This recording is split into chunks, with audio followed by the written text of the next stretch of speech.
பிறப்புக்கும் எல்லா உயிருக்கும்னு சொன்ன 2000 வருடங்களுக்கு முன்பு கவிதை பாடிய ஒரு சமூகத்துக்குள்ள ஏற்றத்தாழ்வுகளுக்கு ஏதாவது வழி இருக்கா? சனாதனம்னா ஏற்றத்தாழ்வு தானே.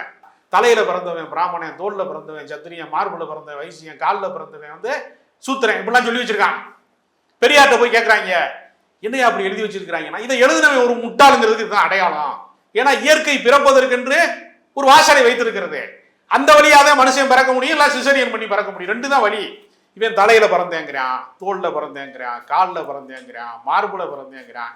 ஆளுநருக்கு அது எப்படி போகுது? ஆளுநர் என்ன சொல்றாருன்னா, இந்த இடத்துல இந்த திராவிட கருத்தியல் தான் பிரிவினையை தந்தது அப்படின்னு அவர் சொல்றாரு.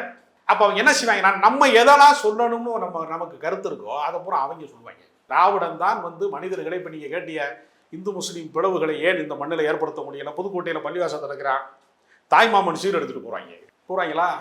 இந்த ஊர்ல எப்படா கலவரம் பண்றது? நாங்க சங்கியை கேட்கறான்,